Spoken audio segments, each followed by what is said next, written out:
David giant एक आम गरीब आदमी था, लेकिन ये दिन में 16 घंटे नोटों से खेलता था, पर उसकी खुद की जेब हमेशा खाली रहती थी। असल में डेविड लूमिस फार्गो नामी एक सिक्योरिटी फर्म की आर्मर्ड कार का सुपरवाइजर था, जिसका काम था बैंक्स के बीच करोड़ों डॉलर्स को ट्रांसफर करना। दिन भर ये इन पैसों की रखवाली करता, लेकिन इसकी खुद की सैलरी मुश्किल से $8 फी घंटा थी। पर अपने सपनों का गला घोटकर ईमानदारी का वजनी कंबल ओढ़े वो आखिर कब तक बचा रहता। एक दिन डेविड इस ईमानदारी की जिंदगी से तंग आकर कुछ गलत करने का सोचता है। ये इंटरेस्टिंग स्टोरी है 1997 लूमिस फार्गो बैंक हीस्ट की, जिसमें एक आम शख्स ने FBI को इंटरनेशनल मैन हंट लॉन्च करने पर मजबूर किया था, और यही कहानी बुनियाद बनी 2016 की हॉलीवुड फिल्म मास्टरमाइंड्स की।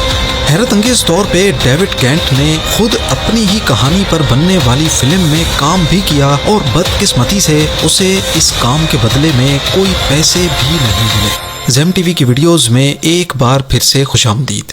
नाजरीन, डेविड गेंट एक गल्फ वॉर का रिटायर्ड सिपाही था। उसने मुल्क की हिफाजत की थी, और अब वो लूमिस फार्गो नाम की एक आर्मर्ड कार कंपनी में वॉल्ट सुपरवाइजर था। यानी हाथों में नोट, जेब खाली और कंधों पर फैमिली की जिम्मेदारियों का बोझ। वो हफ्ते में 75 से 80 घंटे काम करता था, लेकिन बदले में उसे महज $8.25 फी घंटे के मिलते थे। डेविड गेंट अपने रूटीन से तंग आ चुका था। तन्हाई और कुछ बड़ा ना करने की मायूसी उसे अंदर से खाती जा रही थी। ये वो हालात थे जिन्होंने डेविड के दिल में एक अजीब बेचैनी सी पैदा कर दी, और आखिरकार उसे गलत ख्यालात आने लगे। यहाँ डेविड के दिल में बेईमानी का ख्याल आने की देर थी, वहीं शैतान ने इस गलत कदम के लिए उसके सामने एक नया रास्ता खोल दिया, और इस रास्ते का नाम था कैली कैंपबेल। कैली भी लूमिस फार्गो में ही काम करती थी। वो एक तेज तरार, बोल्ड और मिस्टीरियस लड़की थी। लूमिस फार्गो में जॉब के दौरान उसकी डेविड से किसी तरह दोस्ती हो गई, और वो अक्सर ऑफिस टाइमिंग्स के बाद मिलते भी थे। दोस्ती इतनी गहरी थी कि जब कैली ने जॉब छोड़ भी दी, फिर भी इन दोनों के बीच मुलाकात होती रहती थी। एक दिन कैली ने डेविड को अपने एक दोस्त स्टीव चैम्बर्स से मिलवाया। स्टीव एक छोटा मोटा क्रिमिनल था जो हमेशा जल्दी पैसा कमाने के सपने देखता था। स्टीव को जब पता चला कि डेविड लूमिस फार्गो में आर्मर्ड व्हीकल का सुपरवाइजर है, तो उसके जहन में एक खराफाती आइडिया ने जन्म लिया, पैसा लूटने का आइडिया। पर इस आइडिया को कामयाब बनाने के लिए जरूरी था कि डेविड भी इनके साथ मिल जाए, और तभी इन दोनों ने डेविड को राजी करने की कोशिश शुरू कर दी। डेविड गेंट, जिसकी नीयत तो पहले से ही खराब थी, स्टीव चैम्बर्स का आइडिया उसके लिए गिरती हुई दीवार को धक्का देने जैसा ही था। पहले तो डेविड काफी डर गया, क्योंकि उसने आज से पहले अपनी जिंदगी में कोई गलत काम नहीं किया था। पर स्टीव का अंदाज उसे फिसलने पर मजबूर कर बैठा। उसने डेविड को खुशहाल और ऐशो आराम वाली जिंदगी गुजारने के सपने दिखाए। डेविड की जिंदगी की फ्रस्ट्रेशन, कैली की सपोर्ट और स्टीव की लालच, इन सब चीजों ने मिलकर डेविड को एक ऐसे मोड़ पर ला खड़ा किया जहां से वापस पलटना काफी मुश्किल था। फिर शुरू होती है इस मास्टर प्लान की प्लानिंग। अब क्योंकि स्टीव खुद एक छोटा मोटा क्रिमिनल था, और लगे हाथ ना कैली के पास कोई एक्सपीरियंस था, और डेविड के तो क्या ही कहने, लिहाजा इनका प्लान कुछ ऐसा बना जो किसी प्रोफेशनल चोर को हंसने पर मजबूर कर दे।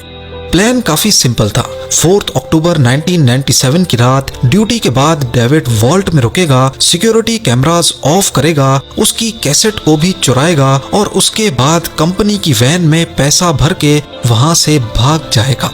प्लान ये था कि चोरी के बाद डेविड तो फौरन $50,000 लेकर मेक्सिको भाग जाएगा। ये रकम इसलिए चुनी गई क्योंकि उस वक्त अमेरिकन बॉर्डर क्रॉस करके सिर्फ इतनी ही रकम लेकर जाने की इजाजत थी।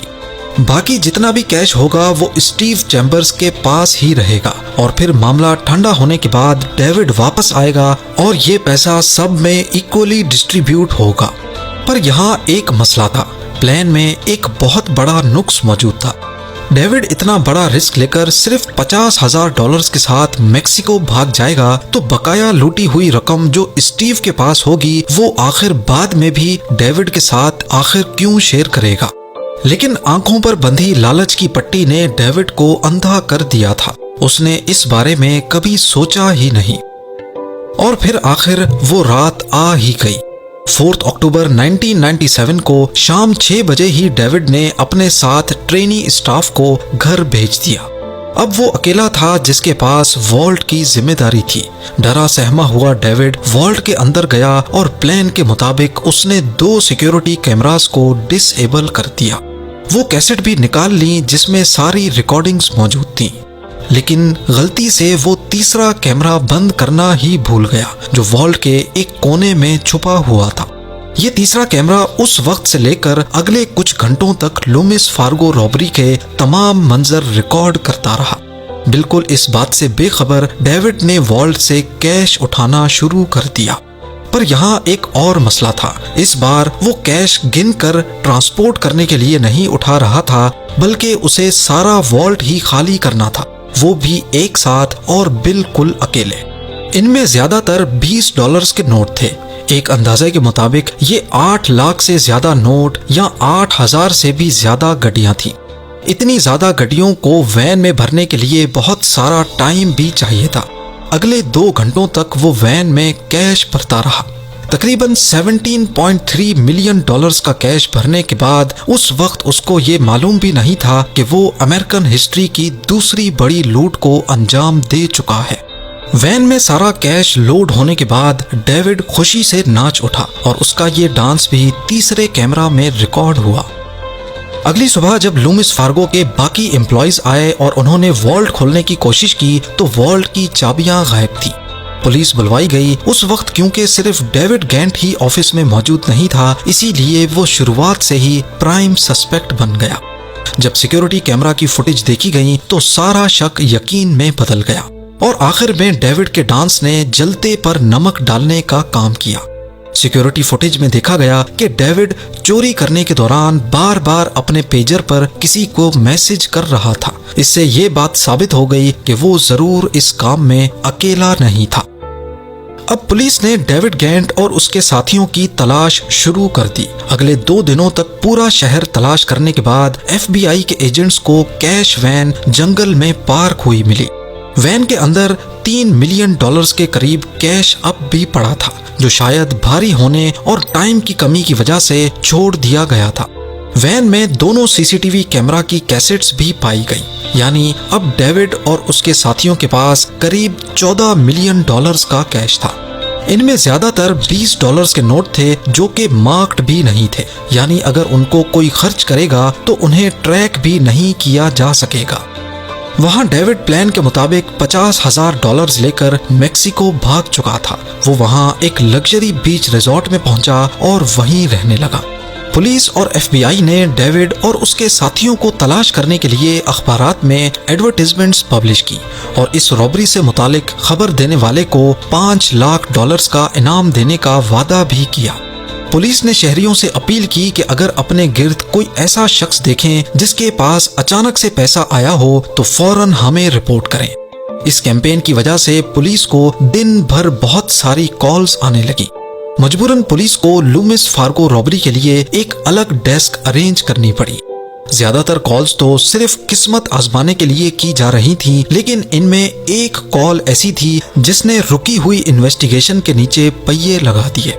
एक शख्स ने पुलिस को बताया कि उसके पड़ोसी के पास अचानक से बहुत सारा पैसा आया है।